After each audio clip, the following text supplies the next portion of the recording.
जीत तब तक संभव नहीं है जब तक आप जूझना ना जाने और जब तक आप हार मानने से इनकार ना कर दें। हमारे साथ एक आईपीएस ऑफिसर है जो दिल्ली में डीसीपी के रूप में काम कर रहे हैं और उन्होंने कैंसर को एक बार नहीं बल्कि 2 बार मात देकर दिखाया है और अब वो अपनी पूरी तरीके से सेवाएं पूरी निष्ठा के साथ कर रहे हैं। नितिन वॉल्सन जी हमारे साथ हैं। वॉल्सन जी, अगर अब बात की जाए, जब आप गोवा में थे तब आपको पता चला कि आप कैंसर से पीड़ित हैं। आपने उसके बाद Cancer Man to Iron Man एक बुक भी आपने लिखी जिसमें आपने कहा कि युवराज सिंह से लेकर गोवा के जो पूर्व मुख्यमंत्री हैं पारेकर जी, वो सब एक इंस्पिरेशन रहे। कैसी थी आपकी जर्नी जिसमें आपने कैंसर को एक बार नहीं बल्कि 2 बार मात दी? बुक में जो फॉरवर्ड लिखा है युवराज सिंह है और दूसरा जो एंडोर्स किया है हमारा अभी का CM doctor Pramod Sawant sir है। तो मैं जब लक्षद्वीप से ट्रांसफ़र हुआ गोवा, तो तब मुझे प्रॉब्लम हुआ था इनिशियली। मुझे बॉडी में पेन होना शुरू हुआ, थकावट शुरू हुआ, फिर बॉडी वेट बहुत जल्दी घटना भी शुरू हुआ। तो पेन इतना ज़्यादा था कि सोना भी बहुत मुश्किल था। बट मेरा age at that time I was 35, तो मैं थोड़ा सा भागना दौड़ना भी करने वाले आदमी थे, तो इसलिए nobody suspected like I will be having cancer. तो बहुत सारे डिसीज़ेस का हमने चेक किया, इन्फेक्शन के लिए टेस्ट किया, तो कुछ भी नहीं आ रहे थे। तो लोगों ने, डॉक्टर्स ने और मेडिकल फ्रेटर्निटी ने ये सोचा कि मतलब इवन आई ऑल्सो फेल्ट कि I am taking too much of stress, इसलिए मुझे ज़्यादा पेन हो रहे हैं, तो might be this issues are all psychological. But ये जो सिम्टम्स ही वो कम नहीं हो रहे थे। मेरा वेट और कम होता जा रहा था, मैं और पतला होता जा रहा था और थकावट बढ़ रहे थे और पेन भी बढ़ रहे थे। तब थोड़ा सा डॉक्टर्स को लगा कि वी शुड टेक। आपको कभी ऐसा लगा कि कोई बड़ी बीमारी हो सकती है? क्योंकि जो मैंने आपके बारे में पढ़ा कि आप 5 किलोमीटर रनिंग करते थे, प्योरली वेजिटेरियन। आपकी वाइफ ने भी कहा कि ऐसा हो जाए, इस बात की तो उम्मीद ही नहीं थी। No, I was never expecting it will be cancer, because cancer तो कभी, कैंसर के बारे में कभी डिस्कस ही नहीं हुआ मेरे फैमिली में या मेरे फ्रेंड सर्कल में, एक्सेप्ट फॉर 2-3 इंस्टेंसेस। तो जब तक हमारे फैमिली में नहीं होता तो हम उनके बारे में सोचता ही नहीं है। तो हमारा कोई रिलेटिव्स के साथ हो या कोई क्लोज फ्रेंड्स के साथ हो तभी तो we will think about cancer. Otherwise generally people don't discuss much about cancer because it is considered a very dreadful disease. So तो मैंने कभी सोचा भी नहीं था। And when I got to know it was very very shocking also कि मतलब इस कम उम्र में मुझे कैंसर हुआ, वो भी when they were diagnosed it was stage 4। मेरा पूरा बॉडी का जो पेट स्कैन मैंने देखा तो पूरा बॉडी में स्प्रेड था। So that was very difficult time, especially from, I would say, family, and overall it was very difficult. और पूरी जर्नी कैसी रही? क्योंकि ये कहा गया कि 9 बार आपकी कीमोथेरेपी हुई और जब कीमो से बोन मैरो के बीच में थेरेपीज चल रही थी तो आप रात को सो नहीं पाते थे, किसी छोटे बच्चे की तरह रोने लग जाते थे और एक स्टेज ऐसी भी आई जब आपको लगा कि कहीं मुझे हार तो नहीं मान लेनी चाहिए। और सुसाइड तक का सोचना एक आईपीएस ऑफिसर को बहुत बड़ी बात है अपने। See, it's not about being an IPS officer. IPS officer मतलब हम लोग एक एग्जाम लिख के आता है और उसके बाद हमें थोड़ा सा अच्छा ट्रेनिंग मिलता है, तो training makes us little bit confident, but deep inside we are all human beings. So I also have all the emotions, I also undergo all the stresses और all the happiness, जो एक normal आदमी के ज़िंदगी में जो होता है, जो सारे हमारा ज़िंदगी में भी होता है। इट्स नॉट लाइक कोई आईपीएस ऑफिसर हो तो मैं ज़्यादा सुपर ह्यूमन हो गया और ये मतलब it's like IPS officer it is my job. Otherwise I am Nitin Valsan. तो नितिन वल्सन एक आदमी का अपना एक पर्सनालिटी है। तो ये फर्स्ट इनिशियली जब डायग्नोस हुआ तो आई अंडरवेंट द सेम थिंग। जब अगर आप किसी भी कैंसर पेशेंट से अगर बात करेगा तो उनके माइंड में सबसे ज़्यादा ये क्वेश्चन आता है कि मेरे साथ ऐसा क्यों हुआ, वाई मी। ठीक है, because there was nothing in for me to have that. तो वो सबसे बड़ा सवाल थे। फिर उसके बाद अब क्या है, क्या होने वाला है, what about future, what about career, what about family. Then it's like denial, anger, frustration, ये सब होता है। फिर उसके बाद then you start treatment is also difficult. Chemotherapy first मेरा ट्रीटमेंट था 6 cycles of chemotherapy. 6 cycles of chemotherapy में भी कीमोथेरापी वॉज वेरी डिफिकल्ट उस टाइम। तो मैं फिर I was stuck inside a room. एक रूम के अंदर मुझे मतलब I was isolated. because of chemo or because of the COVID-19? Chemo भी चल रहा था, कोविड भी चल रहा था. कीमो से इम्यूनिटी बहुत कम हो जाता है और कोविड बहुत सारे जगह पर फैला हुआ है, तो इसलिए मैं स्टक था. तो it is very difficult at that time to keep your mind calm and peaceful. So somehow with the support of family and some techniques which I used, I was able to fight it out. And then after that जब मैं treatment से जब बाहर आया तो immediately doctors ने मुझे ये भी नहीं बोला था कि मेरा ठीक हो गया, तो उसमें भी 2-3 महीने लगा. तो that time I felt very depressive. So that time I had to undergo little bit of counselling. ठीक है, काउंसलिंग मुझे करना पड़ा because it was very difficult for me to rehabilitate back to the society. I was a very public oriented man. I was interacting with people. Suddenly 8 months I was stuck inside a room. फिर अचानक वापस जाके ऐसे cancer patient, बातें नहीं किया. फिर ठीक है, आपके अंदर कुछ बाकी है, डॉक्टर बोल रहे अभी भी आप क्लियर नहीं हो. तो ये सारे चीज़ हमारा माइंड में चलते और शायद एक पैराडॉक्स मोमेंट तब रहा होगा जब आपको पता चला कि सेकंड टाइम आपको second time was very difficult. अब now imagine a person's case, मुझे एक बार कैंसर हुआ. अब कैंसर तो इट्स वेरी डिफिकल्ट डिजीज. तो साथ ऑलमोस्ट आप ये मान लो कि मेरा पूरा 1 साल आई फॉट विद डिसीजेस. 2021 पूरा मेरा जिंदगी में वाज डिसीजेस. फर्स्ट कैंसर के symptoms, then cancer, then chemotherapy, then 2 times Covid, बीच में टूथ इन्फेक्शन, एक बार आईसीयू में एडमिट हुआ. तो पूरा मतलब 1 साल तो मेरा there is nothing worth mentioning other than something some spiritual enlightenment. ठीक है, फिर उसके बाद अब थोड़ा स्लोली आप वापस आ रहे हो जिंदगी में. आप आयरन मैन की ट्रेनिंग किया, आप आयरन मैन किया.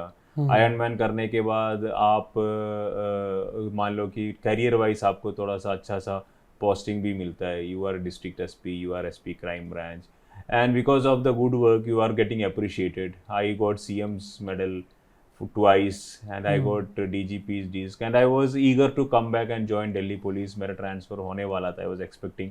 तो ऐसा लग रहा था कि मतलब जो नीचे से हम ऊपर जा रहे हैं, तो लाइफ का जो वर्स्ट टाइम है that is over and you are going to have a very good future. And I was very happy. I still remember December 2023 I was very happy. मैं ज़िंदगी में सबसे हैप्पी मोमेंट थे. तो हम लोग चिकमंगलूर में घूमने गए थे लीव लेके, तो तब तो आई वॉज वेरी वेरी हैप्पी. ऐसा कोई चीज़ भी नहीं था जो मुझे सैड कर देते.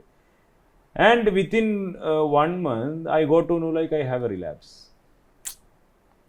It was like shattering. अब ऐसा लगा कि एक आदमी खड़ा है, उसको नीचे से मतलब काट के गिरा दिया. तो सेकंड टाइम फाइट करना कितना मुश्किल था? Second time was very difficult. But see I will tell you this Ironman journey made me very strong, I would से.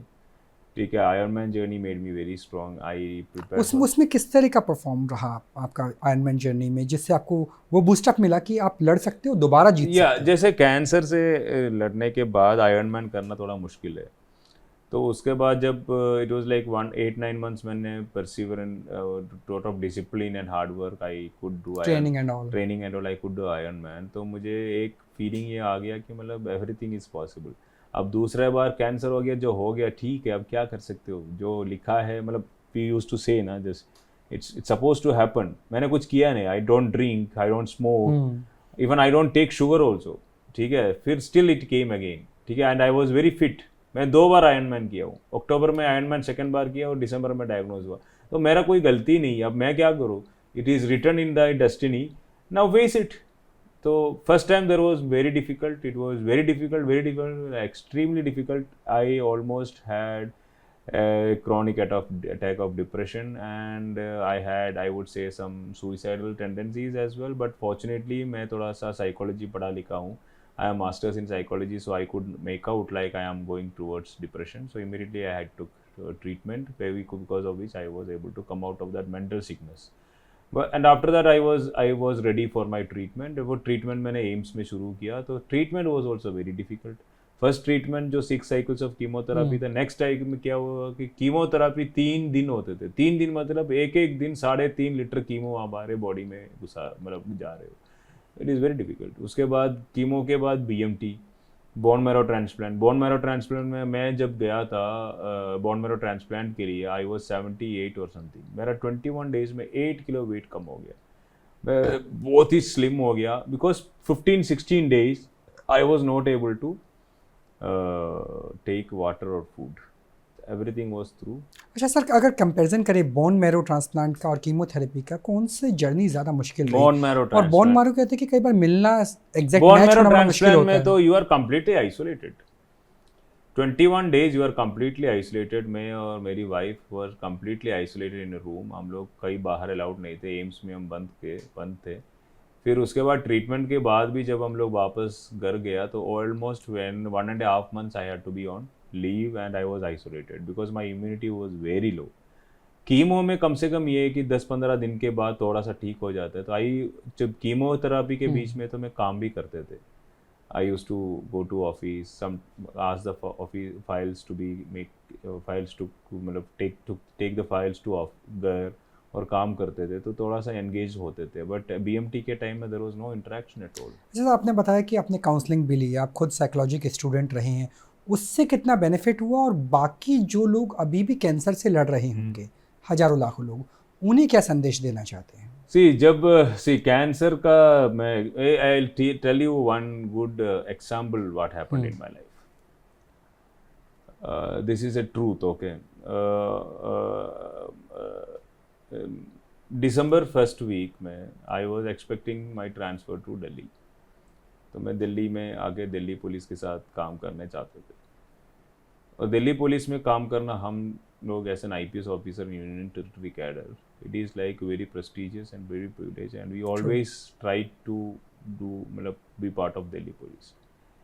तो मेरा ट्रांसफ़र होने वाला ही था, तब मुझे डायग्नोज हुआ। तो जब मैं डायग्नोज हुआ, मैंने किसी को बताया नहीं ये चीज़ जी। मैंने किसी को बताया नहीं ये चीज़, ठीक है। मैं ना वाइफ को बताया, ना पेरेंट्स को बताया, ना अपने फ्रेंड्स को बताया। I didn't tell anybody. Doctor ने सिर्फ मुझे बताया था कि आपका रिलैप्स है। I was shattered, I was broken down, but still I wanted to come to Delhi and do my job, ठीक है। मैं सोचा, फिर मेरा फर्स्ट एक्सपीरियंस यह था कि अभी तो इनिशियल स्टेज में होगा, बिकॉज अक्टूबर तक तो ठीक था। तो कैंसर को थोड़ा रेगुलर टेस्ट हो रहे थे आपके? कैंसर को थोड़ा स्प्रेड होने दो, बॉडी के अंदर पड़ा है, थोड़ा सा स्प्रेड होने दो, थोड़ा सा जीना मुश्किल हो जाएंगे, तब ट्रीटमेंट करेंगे। उसके पहले अब जाके नौकरी शुरू कर देंगे। दिल्ली में जो भी काम करना है काम करना, दिल्ली पुलिस के साथ जो मिलके काम करना काम कर लेंगे, ठीक है। फिर उसके बाद then I will, if my health goes very bad, मैं ट्रीटमेंट स्टार्ट करूँगा। बट माइंड का एक ये होता है, जब माइंड में कुछ चले जाता है ना, वो ऐसे ही टक टक टक टक टक ये घूमता रहता है। And when the mind takes over, फिर हमारा बॉडी उसके हिसाब से रिस्पॉन्ड करता है। तो फिर मैंने देखा कि 2 हफ्ते में मेरा बॉडी में पेन स्टार्ट होना शुरू हो गया। 2 हफ्ते में मेरा पेन बहुत क्योंकि मुझे लगता है कि जब माइंड को पता चला कि मेरे अंदर कैंसर है, तो and I started thinking about it again and again, I think the spread became very fast. It is the case with everyone. जो माइंड के अंदर है उसी के हिसाब से बॉडी रिस्पॉन्ड करता है। अगर आपने माइंड में बोल दिया कि मेरे अंदर ये है, अब मेरा क्या होगा, कुछ होने वाला नहीं, मेरा तो खत्म है, then the body will also respond like that. So what you have to do is like you have to tell your mind always कि I am going to come back, ठीक है, और I am already coming back and this is just a break and I should never give up. Sir, किसी तरह का डर लगता था क्या? क्योंकि जैसे मैं आपको एक्सपीरियंस बताऊं, मैं इजराइल में था वॉर जोन में। उसके बाद मुझे हेपेटाइटिस A हुआ जब मैं दिल्ली में आया और ICU में एडमिट था। तो मुझे सायरन की आवाज़ सुनाई देती थी, क्योंकि उस टाइम पे लगातार वॉर जोन में सायरन बजते थे। कभी आपको बहुत ज़्यादा डर लगा? और उस डर से जीतकर आपने कैसे सोचा कि एक बुक लिखी जाए जो इंस्पिरेशन बने बाकी लोगों के लिए भी, बाकी इंडियंस के लिए भी? डर तो 2-3-4 बार हुआ था कि मरने वाला है, ठीक है, बट मरा तो नहीं, ठीक है। तो फिर ये हो गया कि जिंदा तो रहना ही है, ठीक है, there is no other option. Then I was very founding it very difficult to rehabilitate back. मैंने बोला ना, I was undergoing counselling sessions and all. तब मुझे लगा कि मुझे ना कुछ टारगेट चाहिए। There should be something, some goal in the life, so that you have something striving for. Daily उठ के सवेरे कुछ करने के लिए चाहिए। तो उस time, because I was just came back from cancer treatment, I was having a good job, but still it was not very challenging or anything. तो मैं सोचा यार I will do something which is physically, तो I initially thought I will prepare for marathon. तो somebody told me Ironman कर सकते हो। तब मुझे लगा कि Iron Man is a good option, तो I started preparing for Iron Man. Then I started preparing for Iron Man, I started getting the fun out of it. एक दिन हर दिन रात को सोने के पहले नेक्स्ट डे का वर्कआउट देखते थे क्या करना है, फिर सवेरे उठ के वो वर्कआउट करना, जैसा भी वो वर्कआउट करके वो फीलिंग आना, अच्छा लगना।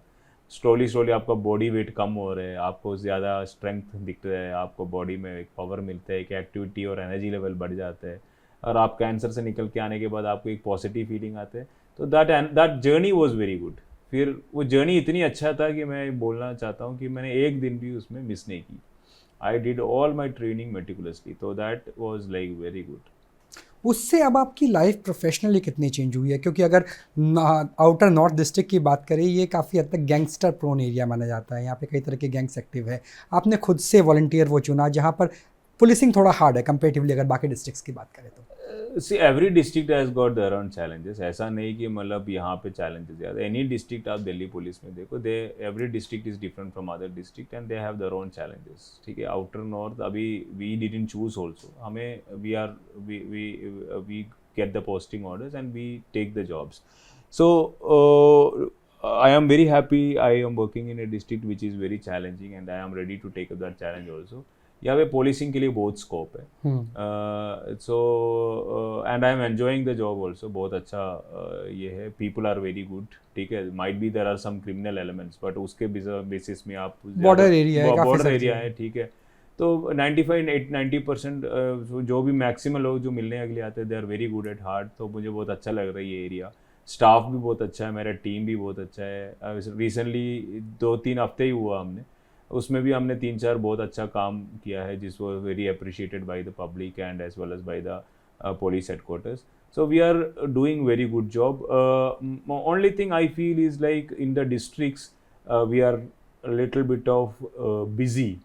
So उसमें थोड़ा सा ये प्रॉब्लम होता है कि मतलब टाइमली खाना एंड सोना and all becomes little bit difficult, but when you enjoy the job this all becomes sometimes secondary. तो चाहे कैंसर मैन से आयरन मैन की जर्नी हो और अब आपको रियल लाइफ सिंघम भी कहा जाता है, तो काफ़ी कुछ आपको चेंज कर दिया पिछले 4-5 सालों के अंदर, हमेशा के लिए, लाइफ लॉन्ग के लिए। Yes. See, there are a lot of things which I learned from my journey from cancer man to. There are some things which were very difficult for me, like patience. आप अगर youngsters में जाएं तो patience is very difficult. तो मैं I was not a very patient man. Patient मतलब क्षमा जो बोलते हैं। ठीक है, अब कीमो के टाइम में मुझे पता चला कि you have to give your body time.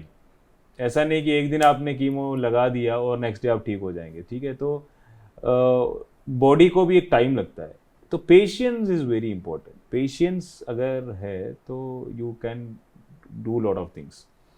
Then I understood what is spirituality. You have to believe in an ultimate cosmic force and you have to enjoy the moment, not think about the past or think about the तो कोई Holi book वगैरह भी आपने पढ़ी थी? पढ़ना तो बहुत सारे बुक्स मैंने पढ़ा है। ठीक है, I read Bhagavad Gita, I read lot of Hindu scriptures, I read lot of self-help books, I even read Bible also. So it's all everything. जितने बुक्स पढ़ने से बाद मुझे जो समझ में आया, it is the same thing which Gita says, कर्मण्यधिकारस्ते मा फलेषु कदाचन मा कर्मफल हेतुर्भुः मा ते संकोचः कर्माणि। You do your job, just don't think about the outcome. What does it mean? You do your job means you be living in the present moment. You don't think about the future. Don't carry the baggage of the past or not think about the future. Just be know. जब मैं आपसे बात कर, I am completely involved in it. So that is how you are in line with cosmic force. News nation को आपने वक्त दिया, आपका बहुत बहुत धन्यवाद सर। Thank you. तो ये एक जर्नी थी IPS ऑफिसर की, कैसे कैंसर मैन से आयरन मैन में तब्दील हो जा सकता है। ओल्ड टेस्टामेंट यहूदियों की किताब है जिसमें एक बड़ा प्यारा सा फ्रेज है, दिस टू शैल पास, यानी बुरा वक्त बीत जाता है। और गीता में सम्यक शब्द का उल्लेख है, यानी आपको संतुलन रखना है, किसी भी परिस्थिति में हार नहीं मानने को लेके। तो ये जीत का उदाहरण है जो आपको भी अपनी हर एक जंग के लिए प्रेरित कर सकता है। कैमरा सहयोगी राकेश रावत के साथ Rahul Dabas, news nation, Delhi. News nation अब व्हाट्सएप पर खबरों के ताजा अपडेट के लिए न्यूज़ नेशन के इस QR कोड को स्कैन करें।